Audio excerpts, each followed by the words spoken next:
Welcome back for the next lecture on refrigeration and air conditioning. So in the previous lectures we have discussed with the simple vapor compression refrigeration cycle, so schematic of the vapor VCC. Also we have discussed pH and TS diagram for vapor compression refrigeration cycle, various processes of various vapor compression refrigeration cycle. After that we have discussed the calculations of vapor compression refrigeration cycle. So as the calculation part is concerned, we have calculated the work done or work input required for the compressor in terms of enthalpy. So W is equal to H2 minus H1, and we can say that work input is negative, so that the work is consumed by the compressor. Similarly, in case of condenser, Q is equal to H2 minus H3. Q is equal to H2 minus H3, but the process is 2 to 3. So the enthalpy is a negative term. So for the compensation we have taken the H2 minus H3, and we can say that during the condensation process heat is rejected. Now if you can take the expansion device and a evaporator, you will observe that during the expansion device or throttling process, the enthalpy before the expansion and enthalpy after the expansion is constant. Means H3 is equal to H4. So that process can be called it as isoenthalpic process. And then in the last part of the vapor compression refrigeration cycle, that's the evaporator. So in the evaporator, the heat addition takes place, constant pressure heat addition, and that amount of heat addition is calculated by Q is equal to H1 minus H4. So that term is positive, hence we can say that during this process heat is added inside the system. So that's why Q is positive. Now we have applied the same formulas to calculate the coefficient of performance. So the coefficient of performance is the ratio of the refrigeration effect to the work input, or also it called it as a heat absorbed in the evaporator to the work input required by the compressor. So if you have taken these formulas, COP of vapor compression refrigeration cycle is equal to the ratio of refrigeration effect to the work input, and the refrigeration effect is observed during the process 4 to 1, and work input is provided during process 1 to 2. So if we are taking the enthalpy difference, we will get the COP. So if for a unit mass of refrigerant, means mass flow rate of refrigerant is 1 kg per second or 1 kg per minute, COP is equal to H1 minus H4. H1 is the start of a compression, H4 is the start of a evaporator. So H1 minus H4 divided by H2 minus H3, which H2 minus H1, which is the work input.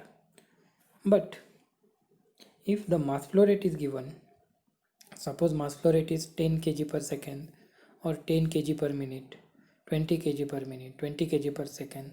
So if mass flow rate is given, so we will multiply by the mass flow rate to the refrigeration effect as well as for the work input. So in some cases mass flow rate is same, in some cases mass flow rate is different. So COP is equal to MR into bracket H1 minus H4, which is the refrigeration effect, divided by MR into H2 minus H1, which is the compressor work input. So these are the formulas that we have discussed in the earlier lecture. So now today we will discuss few case studies.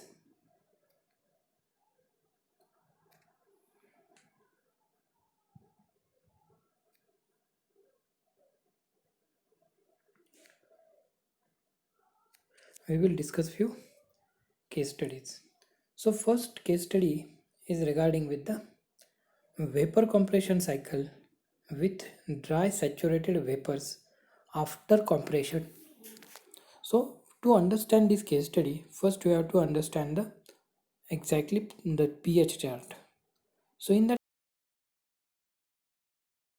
pH is and the enthalpy is plotted on the x-axis. There is one curve, that curve is called it as a saturation curve, and the center upper part or the center topmost point is called it as a saturation point, or somewhere it is also called it as a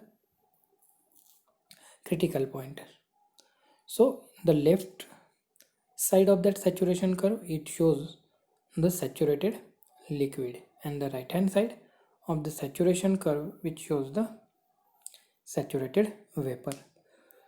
So if these left and right hand side, these are the boundaries. So if the point is beyond this left hand side, suppose that point number 3, that point 3 is exactly on the curve which shows that the point number 3 is having the saturated liquid. If you observe point number 2, you will get vapor, saturated vapor. So at point number 2, saturated vapors are there. So in this way, these saturated liquid and saturated vapor lines are decided. Beyond point 2, in the right hand side, there is a superheated region. Beyond point 2, in the right hand side, the region is superheated region. And in beyond left of point number 3, beyond left of point number 3, there is a subcooled region, or it is called it as a liquid region. And in between this dome, this curve, there is a liquid plus vapor mixture is there. Means as you are going from left to right, the liquid is vaporizing, the liquid vaporization takes place. So this is the pH chart. So here what way they have given, vapor compression cycle with a dry saturated vapors after compression. So for that purpose, just we have to remember the which are the 4 points. So point number 1 is the start of compressor or entry of compressor, or also it is called it as a exit of a evaporator. Point number 2 is a exit of a compressor, or it is also called it as a entry of a condenser. Point number 3 is exit of condenser, or it is also called it as a entry of expansion device. Point number 4, it is the entry of evaporator, or also call it as a exit of a expansion device. And again, point number 1 is entry of compressor and exit of a evaporator. So these are the 4 points which are shown on the pH chart. I will once again repeat this. Point number 1 is inlet of compressor. Point number 2 is outlet of compressor. But as process 2 to 3 is condensation, so point number 2 is inlet for the condenser. Point number 3 is outlet of the condenser. Again during 3 to 4, point number 3 is inlet of the expansion. Point number 4 is outlet of the expansion. Point number 4, process 4 to 1, 4 is the inlet of evaporator and 1 is the exit of the evaporator, or also it is called it as the inlet of the compressor. Now here they have mentioned vapor compression cycle with dry saturated vapors after compression. So dry saturated vapors after compression. So after compression there is a point number 2. So according to this condition, they have said that after compression the vapors should be dry saturated. Means point number 2 should be on the saturated curve only. So I have plotted the point number 2 on the saturated curve. So the process is an isentropic process. So I have plotted point number 2. Then from point number 2 to 3, it is a liquid condensation process. So I have plotted point number 3 on a saturated liquid line. Then again I have drawn one vertical line. So it shows the throttling process 3 to 4. and again I am joining one inclined line from point number 1 to point number 2, which can intersect the lower pressure line. So again this diagram will be look like this as shown in the figure A. The point number 2 is important because they have mentioned the vapor compression cycle, the dry saturated vapor should be present after compression. So in similar fashion we have drawn the TS diagram, 1 to 2 isentropic compression. So we have drawn vertical line and the point number 2 is on the curve. In many cases we have discussed, or in later cases also we will discuss the what is the effect of that point. So again if we will write the formulas for this, COP is equal to refrigeration effect divided by work input. So refrigeration effect is H1 minus H4 and work input is H2 minus H1. Again in the second condition, vapor compression cycle with wet vapors after compression. Please focus on these 2 points. In point number 1 they have mentioned the dry saturated vapors should be after compression, and in second case the wet vapors after the compression. Means in both cases they are dealing with the point number 2. So in second case they have the condition is wet vapors after compression. So the point number 2 is shifting between the dome. Point number 2 is between the dome. So in dome there is a condition of liquid plus vapor. So again I have drawn plot 1 point number 2. From 2 again I have taken one horizontal line which intersect at a saturated curve, that is point number 3. Again drawn one vertical line, that is point number 4, and from that point number 4 I have drawn one horizontal line, and from point number 2 one inclined line is there. So during that inclined line, when it intersects the horizontal line, so that is point number 1. So which indicates the 1, 2, 3, 4, and the point number 2 is inside the dome shape. So condition at point number 2 is mixture of liquid plus vapor, or we can also call it as a wet mixture. Again the COP formula for this is also same, because the refrigeration effect is observed during the process 4 to 1 as the work input is during the process 1 to 2. Similarly, in the third case, the third case is regarding with the superheated vapors after compression. So this is the ideal cycle of vapor compression refrigeration cycle. So superheated vapor after compression means in first case we have drawn point number 2 on the curve. In second case we have taken the point number 2 inside the curve, and in the third case we have taken the point number 2 at outside the curve. So the superheated vapors after compression, it means point number 2 is in the outside the curve. So from point 2 to 3 we have drawn horizontal line, so condensation. At point number 3 is the liquid. From 3 to 4 I have drawn vertical line, and which will connect to the saturated vapor curve. So that point number 1 is there.